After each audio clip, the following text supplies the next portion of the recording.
ಟೆಸ್ಟೋಸ್ಟೆರಾನಿನ್, oestrogen ಇಂಥವೆಲ್ಲ hormones ಗಳು ಬರ್ತವೆ. ಅವುಗಳಲ್ಲಿ ವ್ಯತ್ಯಾಸ ಉಂಟಾಯ್ತು ಅಂತ ಹೇಳಿದ್ರೆ ಮಕ್ಕಳಾಗೋದಿಲ್ಲ. ಪಾದಗಳನ್ನ ರೊಟೇಷನ್ ಮಾಡ್ತಕ್ಕಂಥ ಅಭ್ಯಾಸ ಮಾಡ್ಬೇಕು. ಇದರಿಂದ ಮೊಣಕಾಲಿನಲ್ಲಿರ್ತಕ್ಕಂಥ ಕಾರ್ಟಿಲೇಜ್, ಅಲ್ಲಿರ್ತಕ್ಕಂಥ ಸಿನೋವಿಯಲ್ ಫ್ಲೂಯಿಡ್ ಆ ಅಭ್ಯಾಸದಲ್ಲಿ ಸ್ಟ್ರೆಚ್ ಆಗಬೇಕು ಮತ್ತೆ ಕಂಪ್ಲೀಟ್ ರೊಟೇಷನ್ ಆಗಬೇಕು. ಆ ರೀತಿಯಲ್ಲಿ ನೀವು ನೋಡ್ಕೊಳ್ಬೇಕು.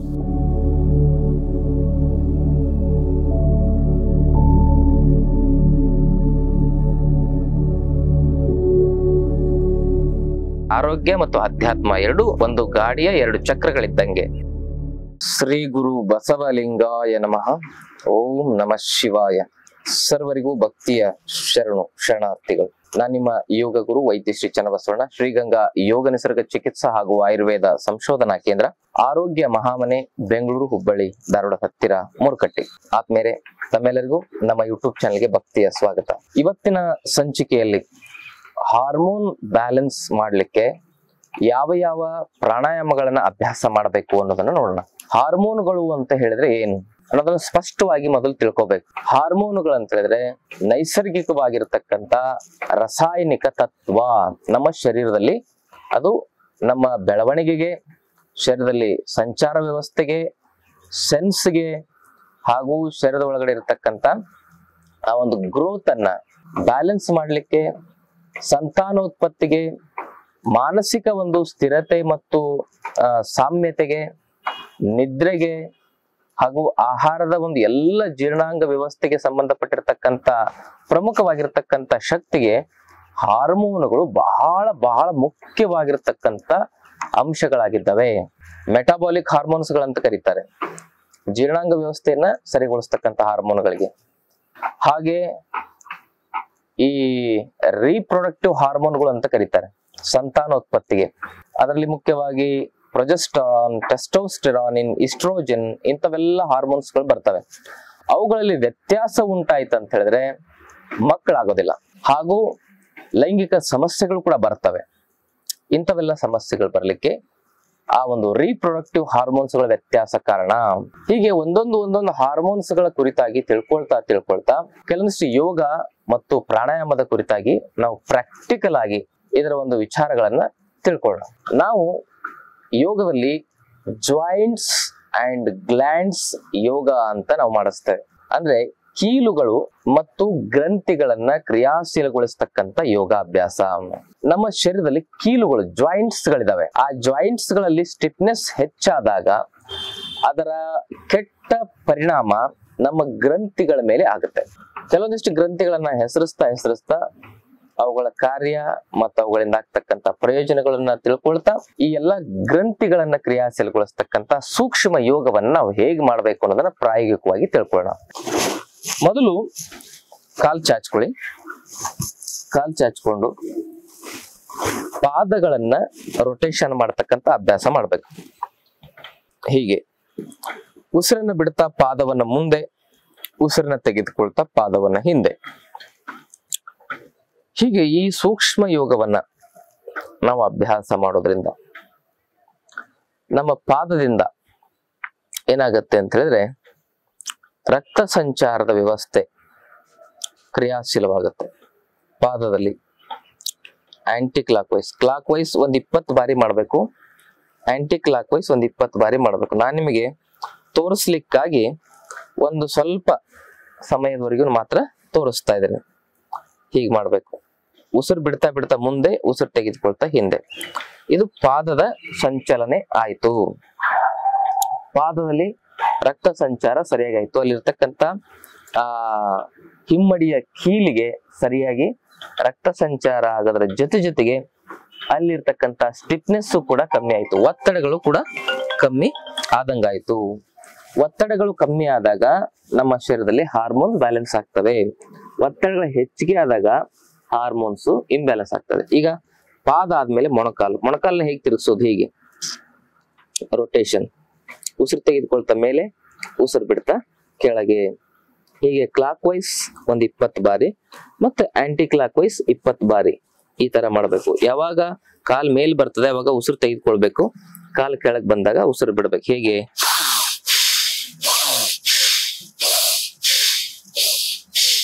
ಇದೇ ರೀತಿಯಾಗಿ ನಾವು ಅಪೋಸಿಟ್ ಅಲ್ಲೂ ಕೂಡ ಅಭ್ಯಾಸವನ್ನ ಮಾಡ್ಬೇಕು.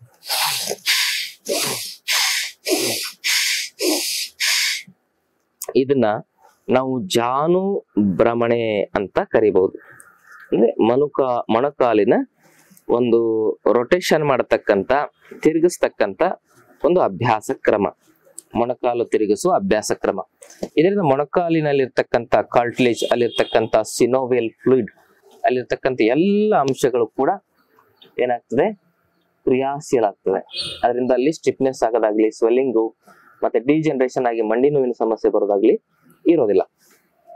ಇದಾದ್ಮೇಲೆ ಕಟಿ ಪ್ರದೇಶ, ಸೊಂಟದ ಭಾಗವನ್ನ ನಾವು ರೊಟೇಷನ್ ಮಾಡೋದು ಹೇಗೆ ಅನ್ನೋದನ್ನ ನೋಡೋಣ. ಉಸಿರು ತೆಗೆದುಕೊಳ್ಬೇಕು, ನೇರವಾಗಿರ್ಬೇಕು. ಉಸಿರು ಬಿಡ್ತಾ ಬಿಡ್ತಾ ಬಲಗಡೆ ಟ್ವಿಸ್ಟ್ ಮಾಡಬೇಕು. ಟ್ವಿಸ್ಟ್ ಮಾಡಿ ನಿಮ್ಮ ತಲೆಯನ್ನ ನೆಲಕ್ಕೆ ಹಚ್ಚಲಿಕ್ಕೆ ಪ್ರಯತ್ನ ಮಾಡಬೇಕು. ಇಲ್ಲಿ ಸೈಡ್ ಅಲ್ಲಿ ಹಚ್ಚೋದಕ್ಕಿಂತ ಸಾಧ್ಯವಾದಷ್ಟು ಟ್ವಿಸ್ಟ್ ಮಾಡಿ ನೇರವಾಗಿ ಹಿಂದೆ ಬರೋ ತರ ಅದನ್ನ ನಮ್ಮ ಕಟಿ ಪ್ರದೇಶವನ್ನ ತಿರುಗಿಸೋ ಪ್ರಯತ್ನ ಮಾಡ್ಬೇಕು. ಮತ್ತೆ ಉಸಿರು ತೆಗೆದುಕೊಳ್ತಾ ಮೇಲ್ ಬನ್ನಿ. ಮತ್ತೆ ಉಸಿರು ಬಿಡ್ತಾ ಟ್ವಿಸ್ಟ್ ಮಾಡಿ. ಮತ್ತೆ ಉಸಿರು ತೆಗೆದುಕೊಳ್ತಾ ಮೇಲೆ, ಉಸಿರು ಬಿಡ್ತಾ ಟ್ವಿಸ್ಟ್. ಉಸಿರು ತೆಗೆದುಕೊಳ್ತಾ ಮೇಲೆ, ಉಸಿರು ಬಿಡ್ತಾ ಟ್ವಿಸ್ಟ್. ಹೀಗೆ ಕಟಿ ಪ್ರದೇಶದಲ್ಲಿ ಏನು ರಕ್ತ ಸಂಚಾರಕ್ಕೆ ತೊಂದರೆ ಆಗಿರ್ತದೆ, ಅಲ್ಲಿ ಬ್ಲಾಕೇಜಸ್ ಗಳಾಗಿರ್ತವೆ, ಅಂತವೆಲ್ಲ ಬ್ಲಾಕೇಜಸ್ ಗಳು ಕೂಡ ಇದರಿಂದ ಕಡಿಮೆ ಆಗ್ತವೆ. ಇದಕ್ಕೆ ಕಟಿ ಚಕ್ರ ಸಂಚಲನ ಅಂತ ಕರೀತಾರೆ. ಕಟಿ ಭ್ರಮಣೆ ಅಂತನೂ ಕೂಡ ನಾವು ಕರಿಬಹುದು. ಹೀಗೆ ಈ ಆಸನವನ್ನ ಒಂದು 20ರಿಂದ 30 ಬಾರಿ ಅಭ್ಯಾಸ ಮಾಡೋದು. ಇನ್ನು ಇದಾದ ಮೇಲೆ ಇದೇ ರೀತಿ ಕಟಿ ಚಕ್ರ ಸಂಚಲನವನ್ನ ಮತ್ತೊಂದು ರೀತಿಯಲ್ಲಿ ಅಭ್ಯಾಸ ಮಾಡೋಣ. ಹೇಗೆ?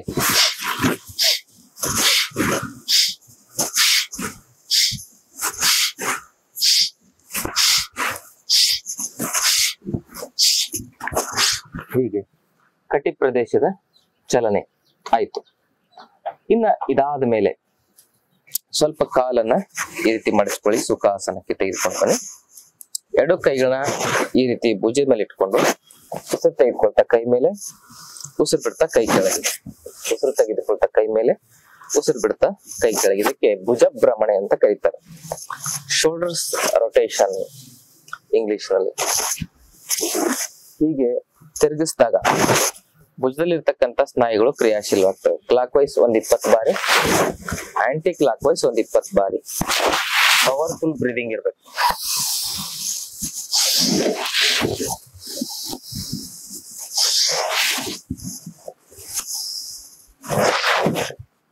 ಹೀಗೆ ಅಭ್ಯಾಸ ಮಾಡೋದು. ಅಂದ್ರೆ ನೀವು ಎಷ್ಟು ಸಾಧ್ಯವಾಗುತ್ತೋ ಅಷ್ಟು ಆ ಅಭ್ಯಾಸದಲ್ಲಿ ಸ್ಟ್ರೆಚ್ ಆಗಬೇಕು, ಮತ್ತೆ ಕಂಪ್ಲೀಟ್ ರೊಟೇಷನ್ ಆಗ್ಬೇಕು. ಆ ರೀತಿಯಲ್ಲಿ ನೀವು ನೋಡ್ಕೊಳ್ಬೇಕು. ಇನ್ನು ಇದಾದ್ಮೇಲೆ ನೆಕ್ಸ್ಟ್ ಭುಜ ಆದ್ಮೇಲೆ ಯಾವುದು? ನಮ್ಮ ಮೊಣಕೈ ಮತ್ತು ಮುಂಗೈ. ಮೊಣಕೈಯನ್ನು ಹೇಗೆ ತಿರುಗಿಸೋದು ಅಂತ ಹೇಳಿದ್ರೆ, ಹೇಗೆ ಹಿಡ್ಕೋಬೇಕು? ಈ ರೀತಿ ಜಸ್ಟ್ ಮೂವ್ಮೆಂಟ್ ಮಾಡೋದು. ಮೊಣಕೈ ಒಳಗಡೆ ಇಲ್ಲೊಂದು ಮರ್ಮ ಸ್ಥಾನ ಇರ್ತದೆ. ಈ ರೀತಿ ಕೈ ಇಟ್ಕೊಂಡು ಈ ರೀತಿ ಮೂವ್ಮೆಂಟ್ ಮಾಡೋದು. ಆ ಮರ್ಮ ಸ್ಥಾನವನ್ನು ಕೂಡ ಪ್ರೆಸ್ ಮಾಡ್ದಂಗ ಆಗುತ್ತೆ. ಅದರಿಂದ ನಮ್ಮ ಎಲ್ಬೋದಲ್ಲಿ ಇರ್ತಕ್ಕಂತ ಎಲ್ಲ ಆ ಒಂದು ಶಕ್ತಿಯ ಕೊರತೆ ಏನಾಗುತ್ತೆ, ಮತ್ತೆ ಸರಾಗವಾಗಿ ಆಗ್ತದೆ. ಆ ಶಕ್ತಿ ಸಂಚಲನವಾಗಿ ಅಲ್ಲಿ ಟೆನ್ನಿಸ್ ಎಲ್ಬೋ, ಗಾಲ್ಫರ್ ಎಲ್ಬೋ ಅಂತಕ್ಕಂಥ ಸಮಸ್ಯೆಗಳು ಬರ್ತವೆ ಮೊಣಕೈಲಿ. ಅಂತಹ ಸಮಸ್ಯೆಗಳು ಬರದಂತೆ ನಮ್ಮ ಮೊಣಕೈಗಳು ಸ್ಟ್ರಾಂಗ್ ಆಗ್ತವೆ. ಇದು ಎರಡು ಕೈಯಿಂದ ಅಭ್ಯಾಸವನ್ನ ಮಾಡ್ಬೇಕು. ಇದರಿಂದ ಮೊಣಕೈ ಕೀಲು ಕ್ರಿಯಾಶೀಲವಾಗುತ್ತೆ. ಹೀಗೆ ಈ ರೀತಿ ಅಭ್ಯಾಸ. ಆಮೇಲೆ ಮುಷ್ಟಿಗಳನ್ನ ಈ ರೀತಿ ಗಟ್ಟಿ ಮಾಡಿ ಮುಂಗೈಗಳ ಒಂದು ಕೀಲುಗಳನ್ನ ಈ ರೀತಿಯಾಗಿ ಕ್ರಿಯಾಶೀಲಗೊಳಿಸ್ಕೊಳ್ಳೋದು. ಮುಂಗೈಗಳ ಕೀಲುಗಳಲ್ಲಿ ಇದರಿಂದ ಕ್ರಿಯಾಶಕ್ತಿ ಹಾಗೂ ಅಲ್ಲಿರ್ತಕ್ಕಂಥ ಆ ಒಂದು ಸರ್ಕ್ಯುಲೇಷನ್ಗೆ ಬೇಕಾಗಿರ್ತಕ್ಕಂಥ ಎಲ್ಲ ಅಂಶಗಳು ಕೂಡ ದೊರೀತವೆ. ಹೀಗೆ ಇದಾದ್ಮೇಲೆ ಮುಂಗೈ ಆದ್ಮೇಲೆ ಬೆರಳುಗಳ ಕ್ರಿಯಾಶೀಲತೆ, ಈ ಅಭ್ಯಾಸವನ್ನ ಮಾಡಿ. ಕೈ ಮುಷ್ಟಿ ಮಾಡಿದಾಗ ಉಸಿರು ಬಿಡ್ಬೇಕು, ಕೈಯನ್ನ ಅಗಲ ಮಾಡಿದಾಗ ಉಸಿರು ತೆಗೆದುಕೊಳ್ಬೇಕು. ಈ ರೀತಿಯಾಗಿ ಮಾಡೋದು. ಇನ್ನು ಇದಾದ್ಮೇಲೆ ಕೊನೆಗೆ ಕತ್ತು. ಉಸಿರು ಬಿಡ್ತಾ ಕತ್ತು ಕೆಳಗೆ, ಉಸಿರು ತೆಗೆದುಕೊಳ್ತಾ ಕತ್ ಮೇಲೆ, ಉಸಿರು ಬಿಡ್ತಾ ಕೆಳಗೆ, ಉಸಿರು ತೆಗೆದುಕೊಳ್ತಾ ಮೇಲೆ.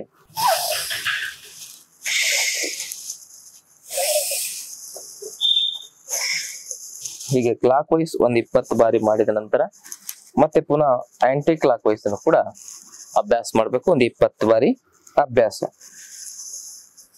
ಹೀಗೆ ಕ್ಲಾಕ್ ವೈಸ್ ಮತ್ತು ಆಂಟಿ ಕ್ಲಾಕ್ ವೈಸ್ ಅಭ್ಯಾಸವನ್ನ ಮಾಡುವುದು. ರಿಲ್ಯಾಕ್ಸ್. ಹೀಗೆ ಇದಿಷ್ಟು ಪೂರಕವಾಗಿರತಕ್ಕಂತ ಅಭ್ಯಾಸಗಳು. ಅದಕ್ಕಾಗಿ ಹಾರ್ಮೋನ್ಸ್ಗಳ ವ್ಯತ್ಯಾಸದ ಬಗ್ಗೆ ಹೇಳ್ತಾ ಹೋದ್ರೆ ತುಂಬಾ ಸಮಯ ತೆಗೆದುಕೊಳ್ಳುತ್ತೆ. ತುಂಬಾ ಶಾರ್ಟ್ ಕಟ್ ಆಗಿ ನಾ ಹೇಳಿದೆ, ಅದಕ್ಕೂ ಅದಷ್ಟು ಹೇಳಿದ್ರು ಕೂಡ ಇಷ್ಟು ಸಮಯ ತೆಗೆದುಕೊಳ್ತು. ಅದರಲ್ಲಿ ಕೆಲವೊಂದಿಷ್ಟು ಆಧ್ಯಾತ್ಮಿಕ ವಿಚಾರಗಳನ್ನು ಸೇರಿಸಿ ಹೇಳ್ಬೇಕಾಗತ್ತೆ. ಯಾಕಂದ್ರೆ ಆರೋಗ್ಯ ಮತ್ತು ಅಧ್ಯಾತ್ಮ ಎರಡು ಒಂದು ಗಾಡಿಯ 2 ಚಕ್ರಗಳಿದ್ದಂಗೆ, ಒಂದು ದೇಹದ 2 ಕಾಲುಗಳಿದ್ದಂಗೆ, ಒಂದು ದೇಹದ 2 ಕಣ್ಣುಗಳಿದ್ದಂಗೆ. ಅವೆರಡು ಸಮಸಮವಾಗಿ ತೆಗೆದುಕೊಂಡು ಹೋಗೋದೇ ಪರಿಪೂರ್ಣ ಆರೋಗ್ಯ ಅಂತಕ್ಕಂಥ ಮಾತನ್ನು ಹೇಳ್ತಾ ಈ ಮಾಹಿತಿಯನ್ನ ಎಲ್ಲರಿಗೂ ಶೇರ್ ಮಾಡಿ. ದಯವಿಟ್ಟು ವಿಡಿಯೋನ ಶೇರ್ ಮಾಡಿ, ಚಾನಲ್ ಅನ್ನ ಸಬ್ಸ್ಕ್ರೈಬ್ ಮಾಡ್ಕೊಳ್ಳಿ ಅಂತಕ್ಕಂಥ ವಿನಂತಿಯನ್ನು ಮಾಡ್ಕೊಳ್ತಾ, ತಮಗೇನಾದ್ರು ಆರೋಗ್ಯ ಸಮಸ್ಯೆ ಇದ್ರೆ ಮತ್ತೊಮ್ಮೆ ಕರೆ ಕೊಡ್ತಾ ಇದೀನಿ. ನಮ್ಮ ಆಶ್ರಮದಲ್ಲಿ 5 ದಿನದ ಶಿಬಿರ ಇರ್ತದೆ, ಪಂಚಕರ್ಮ ಚಿಕಿತ್ಸೆ ಇರ್ತದೆ. ಅದನ್ನ ತಾವು ಪಡ್ಕೊಳ್ಬಹುದು. ಆ ಶಿಬಿರವನ್ನ ಅಟೆಂಡ್ ಆಗ್ಬಹುದು. ಮತ್ತೆ SSLC PUC ಓದಿರೋ ಮಕ್ಕಳಿಗೆ ಉಚಿತವಾಗಿ ಡಿಗ್ರಿ ಮತ್ತು ಡಿಪ್ಲೊಮಾ ಶಿಕ್ಷಣವನ್ನು ಕೂಡ ನಾವು ಕೊಡ್ತಾ ಇದ್ದೇವೆ. ಆ ಶಿಕ್ಷಣದ ಒಂದು ವಿಚಾರವಾಗಿ, ಅಧಿಕೃತ ವಿಚಾರಗಳಿಗಾಗಿ ನೇರವಾಗಿ ತಮ್ಮ ಮಕ್ಕಳ ಜೊತೆಗೆ ನಮ್ಮ ಆಶ್ರಮಕ್ಕೆ ಭೇಟಿ ನೀಡಿ. ತಮ್ಮೆಲ್ಲರಿಗೂ ಭಕ್ತಿಯ ಶರಣಾರ್ಥಿ.